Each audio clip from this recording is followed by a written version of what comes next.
Guys, what's up? Welcome to the channel. Today we're talking about if you should buy an electric car if you don't have the means or ability to be able to charge that car at your house or where you live. Now, I've gotten this question several times in the comments. People have left comments on some of my other videos. One of my more popular videos right now is choosing what kind of charging to get at your home. So like the Tesla wall connector, the mobile connector, which one should you choose, how to install a wall connector. I have a few of those videos. I'll link those down below if you guys are interested in those.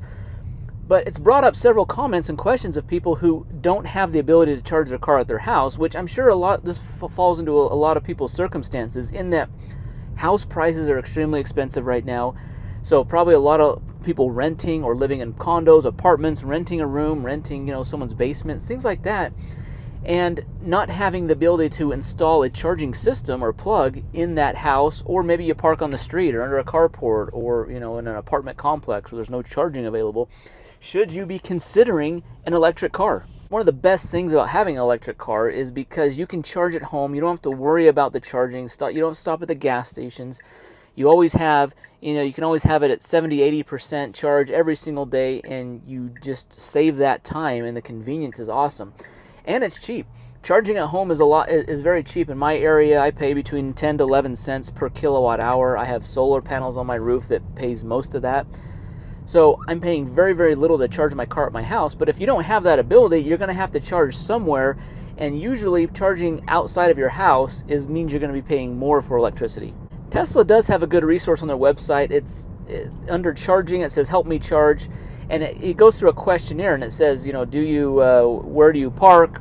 What kind of dwelling do you live in? A house, apartment, condo? Do you have a garage? Are you parking on the street, the driveway? They have some information, but ultimately it boils down to, if you can't charge at your house, Tesla's basically going to recommend that you're going to be charging at their superchargers. Now, the superchargers are Tesla's DC fast charging systems, chargers that are out in communities, and they charge the car very fast. They claim, to 80% in 20-25 minutes, which, depending on how full or empty your battery is, that can change.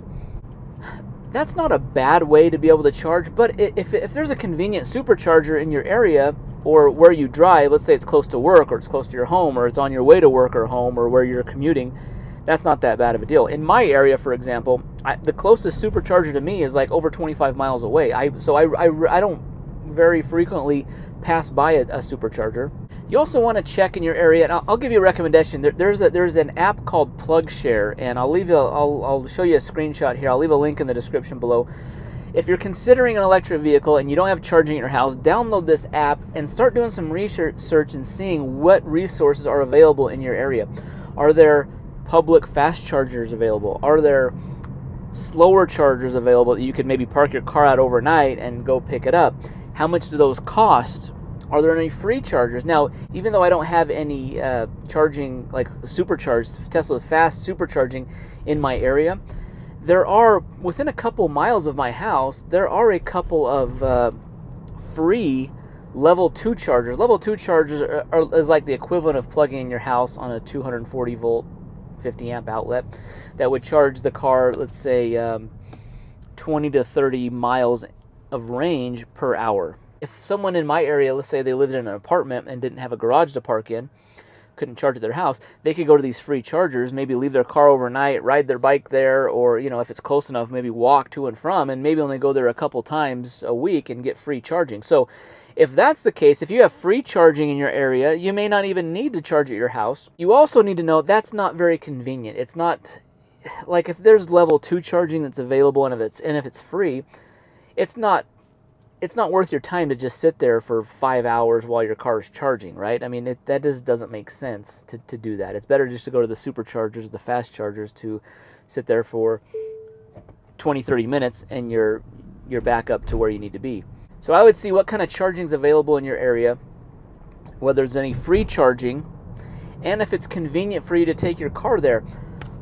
I also say if you're going to be commuting a lot, let's say if you commute more than, let's say, 400 miles in a week, or you drive more than 400 miles in a week, I don't know if it would be worth it if you couldn't charge at your house or charge at your work. Maybe look at where you work or where you're commuting to or where you're driving to, if they have charging available, if there's free charging available, or if there's even any kind of charging available. Look at that.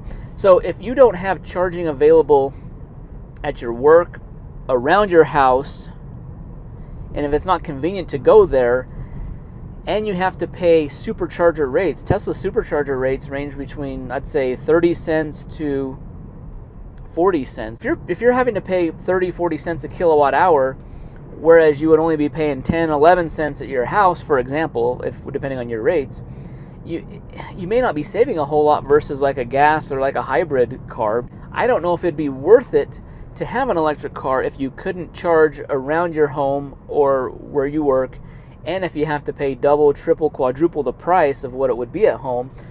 I don't know if it would be worth it. So I would look into that, guys. I charge at home mostly. This car, this Model Y that I have, has free supercharging. I do have a free other charging in my area that I sometimes use if my battery's really low and I have got some time to take it over there and get back. But if you're looking for a convenient way to charge your car, I would just look on this PlugShare app, see if there's things around your work, see if there's places around your home, and see if it's feasible. If it's not, electric car may not be the right time for you for an electric car. Because what will happen is, if you're driving a lot and you always have to use the supercharger and you're having to pay those supercharger prices and always trying to find a supercharger, and in my area there's not a lot of superchargers at all, so it wouldn't make sense for someone in my area that has to use supercharging all the time. It's going to be inconvenient, and it's going to be like the same price as buying gas almost if you're paying the high prices for electricity at these public chargers. Now I bring this topic up because electric cars are the cheapest they've ever been, ever. Teslas are cheap right now, guys, and I say that relative to what the prices were a few years ago during the pandemic. For the first time ever, I've seen a Tesla Model Y, a 2020 Tesla Model Y in my area for sale for under $25,000, which qualifies for the U.S. federal used EV tax credit of $4,000, effectively making that car $20,000. A Model Y with 100,000 miles on it for $20,000. It's crazy. I've never seen those prices. There's a ton of Model 3s out there right now under $25,000 that qualify for the tax credit. In order to qualify for the tax credit, it is income-based. I'll leave this picture shows the income requirements to qualify for the used EV tax credit. The income limits are less than the new EV tax credit.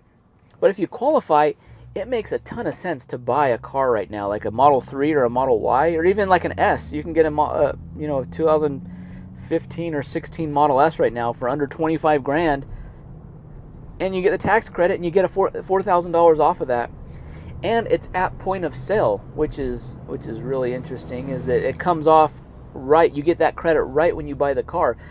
So someone living in an apartment looking at a $20,000 Tesla and they can get $4,000 off, making it effectively $16,000. That's very attractive. It might be worth it for the inconvenience of not being able to charge at home, paying a little bit more at the superchargers to do that for a very good value on a car, not be worried about not charging at home, because that's a fantastic deal that you can get on these used Model 3s and Ys and even some S's getting that tax credit. So should you buy a Tesla if you can't charge at home? My answer would be, it depends. It depends on how far you drive, what charging resources are available in your area, where you're driving, maybe at your work destination. If you've got some free chargers by your house, but you can't charge at home, maybe that'd be a good idea. If you can free charge at your work, that'd be an even better idea. Even if you have to supercharge, that's still not a bad way. Just know that if you're driving a lot, you're going to have to be spending some time at the superchargers, and you're going to be paying more for electricity at the superchargers. Just to give you an idea on supercharge pricing, now this car has free supercharging, so I've never really paid for supercharging, but Tesla does give you the price of what the supercharging cost is. Let's say it's 35 cents. That seems like a pretty standard rate in my area for supercharging. This car has about a 75, 80 kilowatt battery pack. You're not going to fill it up 100%. Maybe to get to 80%, maybe you're at 10% to go to 80%, maybe you're adding, let's say, 50 kilowatts of electricity. That'd probably be a typical charging stay.